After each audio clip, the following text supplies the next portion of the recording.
5 kuruş. Sabahın serinliğinde yürüyordu çubuk adam.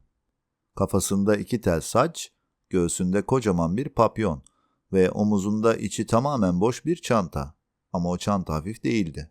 Boşluk bazen en ağır şeydi.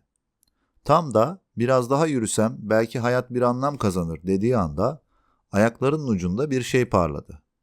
Kaldırımın üstünde neredeyse görünmeyecek kadar utangaç ama varlığıyla böbürlenen bir 5 kuruş.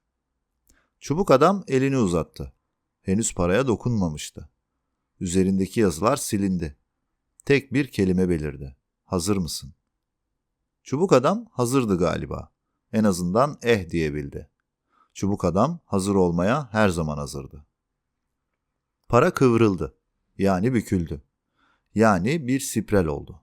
Ve birden portal açıldı. Çubuk adam içine çekildi. Etrafından renkler aktı. Zaman büküldü. Dünyadan kopan bir düş gibi.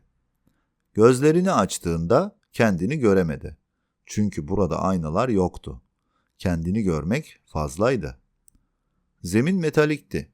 Adımları tın tın ses veriyordu. Tabelalar sırıtıyordu. Burada hiçbir şey kıymetli değildir. Kendin dahil diyordu. Çubuk adam anlamaya çalışarak yürümeye devam etti. Karşısında bir figür vardı. Kafasında soru işaretleri gibi dönen metal halkalar. Adı unutkan bilgiydi. Her şeyi bildiğini söylüyordu ama hiçbir şeyi hatırlamıyordu. Çok konuşmak istemedi. Sorular fazladır dedi sadece. Çubuk adam bir anlam çıkaramadan oradan ayrıldı. Yürümeye devam etti. Bir lambanın altında bir adam vardı. Gözlerinde mısralar yanıp sönüyordu. Adı teflon kalpli şairdi.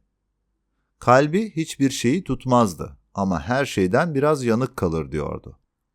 Aklında tam bir cümle varmış ama söyleyememiş. Şimdi onu kaybetmiş. Çubuk adam şiirle dolu ama anlamdan yoksun bu adamın yanından da uzaklaştı. Yürümeye devam etti. Birden tiz bir düdük sesi, metal ayak sesleri, gölgeler uzadı. Bir ses bağırdı. Sen, papyonlu diyorum, kendini önemli mi sanıyorsun? Bağıran değer polisiydi. Papyon bu evrende bir tehdit gibiydi. Fazla anlam, fazla estetik. Bunlar buraya aykırıydı. Çubuk adam duraksadı, korkmadı, sadece anlamak istedi. Bütün değerlerinin bir anda çekilmeye başladığını hissetti.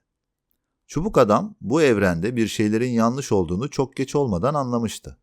Elini papyonuna koydu. Derin bir nefes aldı ve söyledi. Benim varlığım hiçbir ölçüyle küçültülemez. Bu söz sadece bir cümle değildi. Bir çatlama, bir silkiniş, bir uyanıştı. Değer polisi hayatının şokunu yaşamıştı. O nasıl bir cümleydi öyle? Kelimelerin büyüsü onu da etkilemişti.